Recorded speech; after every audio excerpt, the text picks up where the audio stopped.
Good evening. Otago Radio is about to join the rest of New Zealand and open up to community access broadcasting. Nearly 100 groups, ranging from badminton to gay rights, are meeting tonight to form a broadcasting society. There are government grants available, and according to the enthusiasts, big gaps on the radio dial to be filled. Michael Lynch reports. Community radio has been on the Christchurch airwaves a couple of years now. And to listen to the enthusiasts at Plains FM, it's the only way out of the ratings-ruled, cutthroat competition that's commercial radio in the 90s. Basically, the Broadcasting Commission will subsidise local groups to air their point of view. And the way's open, too, for everyone from Elvis enthusiasts to blues buffs to make waves on the radio. And round Dunedin, they're lining up to get their share of the action. Oh, yeah. Plains FM in Christchurch, that's quite a funny thing. They've actually come up with a thing of true community radio, which means that the actual community is involved and they're actually partaking in the radio. Whereas, the other Radio New Zealand stations, other private stations sort of thing, they call themselves community-based radio, but they don't actually involve community people as much as in the actual broadcasting of the programs. And I think I'll leave it at that. The community radio notion will make a difference to both Dunedin's student radio and the long-established volunteer radio station 4XD. Access Radio will hire time from both the students' 92 FM and 4XD. And surprisingly, in the case of 4XD, it could mean the beginnings of a national audience. For the station claims it's onto a little gold mine, picking up the gap the ZB abandoned with the races. At night time, we have people who listen to us in the middle of the North Island because they can't receive Radio Pacific, so they listen to 4XD. It might be good, it might be bad, but radio in the south will never be the same again. Unlike some parts of the North Island, we've so far escaped the worst of the flu this winter. Not only have there been no Otago and Southland deaths attributable solely to the flu, there hasn't even been a single admission to hospital. John McDermott reports. The Virology lab at Dunedin Hospital is being kept busy checking a steady stream of nasal and throat swabs for signs of the troublesome flu viruses. Charge technologist Rachel Jenkins does the testing at a biological safety cabinet. Important discoveries have been made here in the past. Flu viruses often make their very first appearance in New Zealand, sometimes moving on to other countries. Hospital wards have been full of respiratory complaint patients this winter, but not the flu.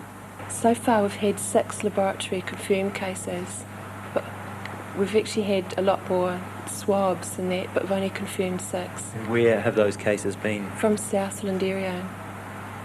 What symptoms would those patients be experiencing? Often fever, sore throat, often a prolonged cough and muscle weakness and aches and pains. And what should those patients be doing? Well, really they should be increasing their fluid intake, having bed rest, and you can treat the pain with aspirin, but that's not recommended for children under 16 because that can cause other problems.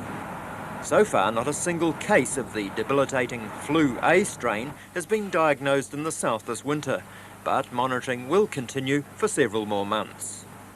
The Dunedin duck, who underwent cosmetic surgery for a new bottom beak yesterday, has made a splendid recovery from her ordeal.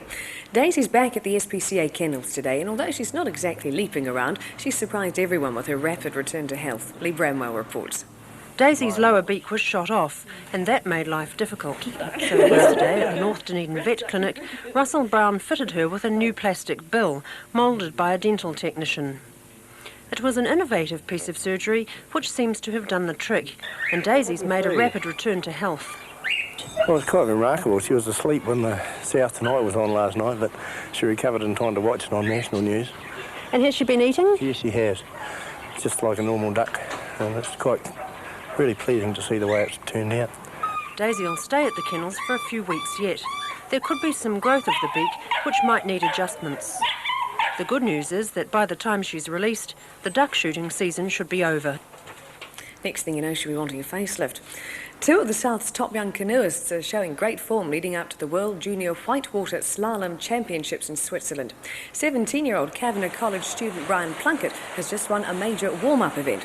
He's seen here winning the Otago Championships on the Waipori River at the end of last month. And another local competitor is not far behind. Brian Fitzgerald was the 5th fastest paddler over the Swiss course. Dunedin's Carnegie Centre is being transformed into a marae for a special season of 3 plays which open on Sunday. The Theatre Marae troupe, most of them from Dunedin, were welcomed home this morning at a dawn ceremony. Kathy Graham was there. 6 popo, or carvings of tupuna, are travelling with the theatre troupe. They'll help transform what's usually a gallery space into a marae cum theatre for the 3 plays that will be performed here over the next fortnight. This morning, the tangata whenua lifted the tapu and the priests added their blessing.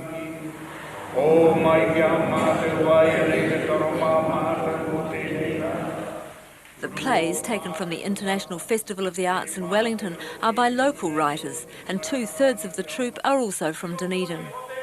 The idea is to bring Maori and Pākehā closer by performing in a space that's neither strictly a marae nor a theatre.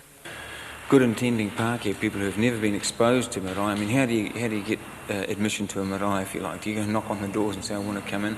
And for a lot of Māori people who don't go to theatre, it's a place where they can feel not so apprehensive. And for Pākehā people, because it's not strictly a marae, not so apprehensive either. They understand theatre, and Māori people understand marae, so it's somewhere in between. During the season, the gallery will also be the venue for an exhibition of Maori art, again by Dunedin artists, and for music.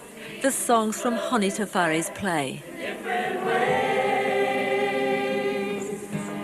in the city where we once said, lies a man in the wilderness without a head. Tears from his eyes seem no pity. And just before we go, since it is Thursday, let's check out the ski fields with an eye for the weekend, and it is all good news. We've been snowed under by a fax from the Mount Cook group, which tells us that Queenstown is shivering with sheer delights as skiers lap up the best snow conditions in years. Now, thousands flocked to Coronet Peak on opening day yesterday to take advantage of 35 centimetres of fresh snow, while on the opposite side of the valley, staff at the Remarkables are pulling out all stops to cope with the 1 metre of snow now blanketing the ski area. Over the hills at Treble Cone, everything's open and things are looking pretty good for the weekend, which leads us on rather nicely to a little bit of ski nostalgia.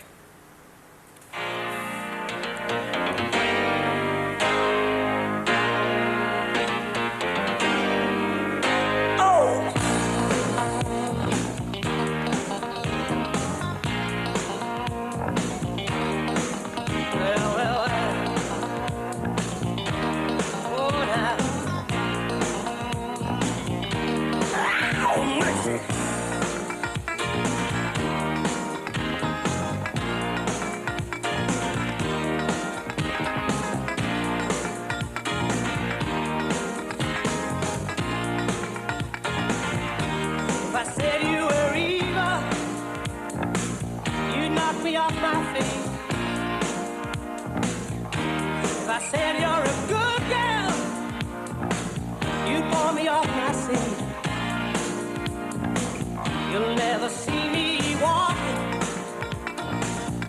down a guilty middle-class street.